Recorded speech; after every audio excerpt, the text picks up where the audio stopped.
मेरा नाम रिधि है। मेरी उम्र 24 साल है। बचपन से ही मैंने एक खुशहाल जीवन की कल्पना की थी, लेकिन किस्मत ने मुझे ऐसी जगह लाकर खड़ा कर दिया जहां हर कदम पर धोखा, दर्द और झूठ का सामना करना पड़ा। आज मैं आपको अपनी वो कहानी सुनाने जा रही हूँ जिसमें मैंने सालों तक अपने अंदर दबा कर रखा। ये सिर्फ एक कहानी नहीं बल्कि एक दर्द है जो शायद हर उस लड़की ने महसूस किया होगा जो अकेले अपनी लड़ाई लड़ती है। मेरी शादी मेरी जिंदगी का सबसे बड़ा सपना थी, लेकिन वो सपना मेरे लिए सबसे बड़ा दुख बन गया। मेरा बचपन आगरा के एक छोटे से गाँव में गुजरा। मैं अपने माता पिता के साथ रहती थी। मेरा कोई भाई या बहन नहीं था। मेरे पिता एक सरकारी स्कूल में शिक्षक थे। हम गरीब थे लेकिन खुश थे। मेरे माता पिता ने मुझे सिखाया था कि सच्चाई और मेहनत से बड़ी कोई चीज नहीं होती है। मैं बचपन से ही पढ़ाई में तेज थी और मेरा सपना था कि मैं एक लॉयर बनूं, लेकिन गरीबी के कारण मेरी पढ़ाई बीच में ही छूट गई। पापा की बीमारी ने हमें आर्थिक रूप से तोड़ दिया था, इसलिए मेरे पिता भी मेरी शादी की चिंता करने लगे थे और मेरा रिश्ता ढूंढने लगे थे, क्योंकि हर वक्त अब मेरे पिताजी की तबीयत बिगड़ती चली जा रही थी। इसलिए मेरे पिताजी मुझे अपनी आंखों के सामने मेरा घर बसता हुआ देखना चाहते थे। फिर कुछ दिन बाद मेरा रिश्ता हमारे पड़ोस के एक गांव से आया। उनकी फैमिली ज्यादा बड़ी नहीं थी।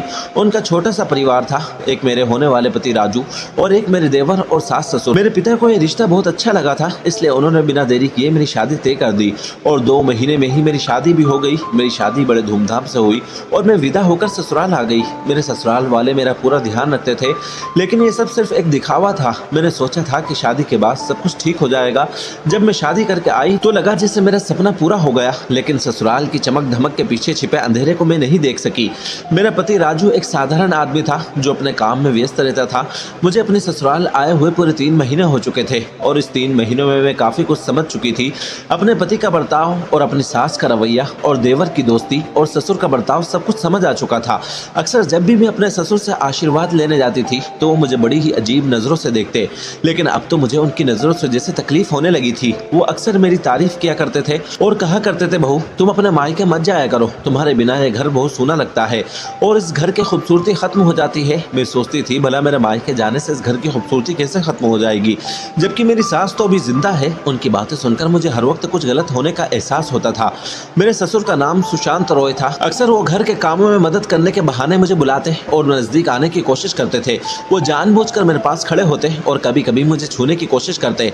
एक दिन मेरे ससुर ने कहा, बहू इस घर में तुम्हें खुश रखने की जिम्मेदारी मेरी है, अगर तुम्हें कुछ भी चाहिए तो मुझे बता सकती हो। लेकिन मैंने कहा, ससुर जी अभी मेरे पति जिंदा है, मुझे कुछ भी जरूरत होगी तो मैं खुद उनको बता दूंगी। इस बात को सुनकर तो जैसे मेरे ससुर के चेहरे पर सन्नाटा छा गया था। अब मैं सोच भी नहीं सकती थी कि आगे मेरे साथ क्या होने वाला है। अगले दिन मेरे पति रोज की तरह अपने काम पर चले गए। थोड़ी ही देर बाद मेरे ससुर की चीखने की आवाज आने लगी। मेरी सास दौड़ती हुई उनके कमरे में पहुंची। मेरे ससुर कहने लगे, मेरी अलमारी से पैसे गायब है, और वो इल्जाम उन्होंने मेरे सर पर डाल दिया कि रिधि ने मेरी अलमारी से पैसे चुराए हैं। शाम को जब मेरे पति घर आए तो मेरे ससुर अपने बेटे को बताने लगे, बेटा तेरी पत्नी ने हमारे घर में चोरी की है।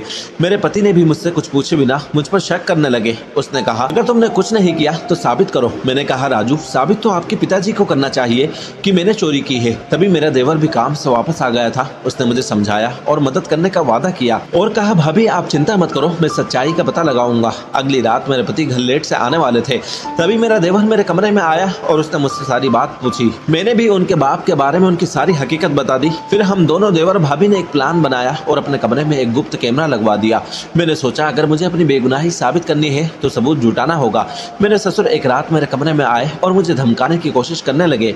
मैंने उनकी सारी बात रिकॉर्ड कर ली। वो कह रहे थे, अगर तुमने मेरी बात नहीं मानी तो मैं तुम्हें इस घर से निकलवा दूंगा। सुबह उठते ही मैंने अपने देवर को वो वीडियो रिकॉर्डिंग दिखाई। देवर जी ने भी वो रिकॉर्डिंग पूरे परिवार के सामने दिखाई। मेरे पति वो रिकॉर्डिंग देखते ही अपने पिता पर गुस्सा करने लगे।